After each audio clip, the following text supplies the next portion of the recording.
Hey everyone, delighted to have you here as always.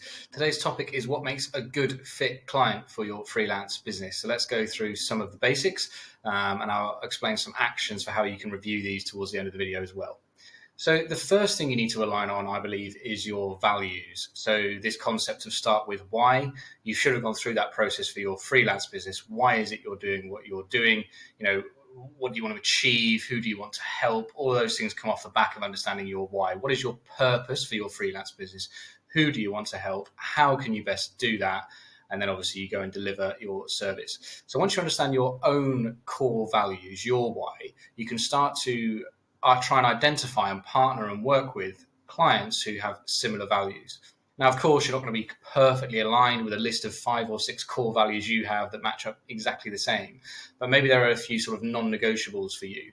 Let's say, for example, that your freelance business was built on kind of sustainability. Okay, so environmentally friendly sustainability business, that's a core value of yours, to be sustainable and to support the environment in a positive way. And that's how you market yourself as well. So hopefully you attract those sort of businesses, which I'll come on to in a moment.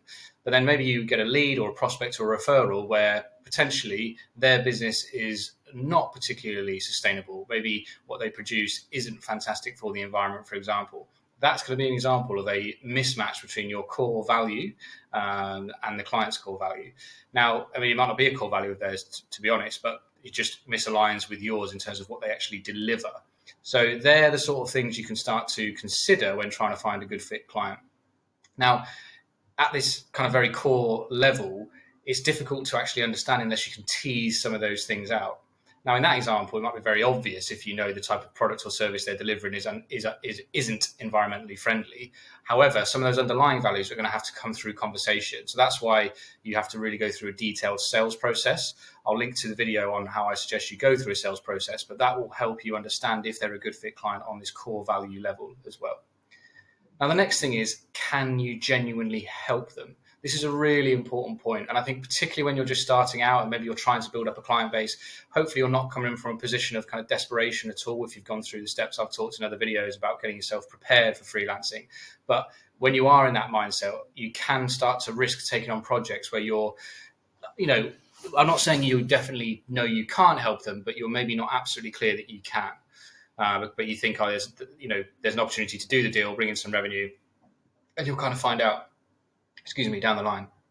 Now, the problem with that is if things don't work out, you're not going to feel very good about it. It's going to break down the relationship, and then you have a whole host of other issues as to why you shouldn't have worked with that client in the first place. So you want to be absolutely clear that you can help them. And again, that comes through the sales process, the discovery process, understanding who is their audience, where do they want to get to, where are they now, is that realistic, the gap between the two, and are you the person, is your service what they need to help get to the next step? So you want to be absolutely clear on that. And that's so important because before you start a client relationship, if you know that, it's a great position to start from, because you then know if you do what you know you can do, you're going to deliver a strong result for the client. Now, you can never know exactly what the outcome is going to be, but if you're going in with a high level of confidence, you've done this time and again for a similar type of client, you know what they need and you can deliver it, that's a great way to start a relationship. And then obviously moving forward, that working relationship is just going to get stronger because the trust will be established once they see that you are delivering what you promised you would at the start of things as well. The next thing is also the stage that someone is in their business, right? And this ties in a little bit with the financials as well.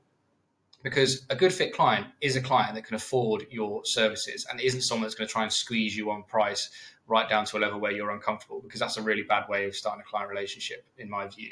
So there is a financial aspect to be considered here, budget. Are they in a position to take your service on? And even sometimes you can have clients who will agree to that, but it's a little bit of a stretch for them. And if things don't quite work out, then they're going to have issues paying you and stuff. That's not a particularly strong position. You want someone who has the budget, they have it clearly assigned for your service, and they can obviously cover your costs throughout the period of the project or the retainer or however your working relationship is going to set up with them.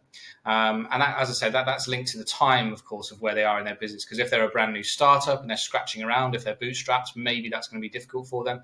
Maybe they've had some investment if it's a business that's been seeking investment and they're well placed to fund your services, or the cash of the ongoing business. They've been going along for many years and they need to accelerate, or they need to bring you in for whatever the services you're offering. That can be a suitable time as well. So there's three key elements. There's a bit more to it, but for the purpose of this video, there's three key things. So to recap, it's the core values being aligned.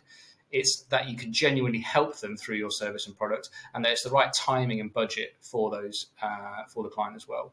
So in terms of the action steps to understand if there are those things, this comes back to the sales process that you're going to deliver. As I say, I linked to the video earlier, so do watch that if you haven't already, because I detail exactly the steps you need to take.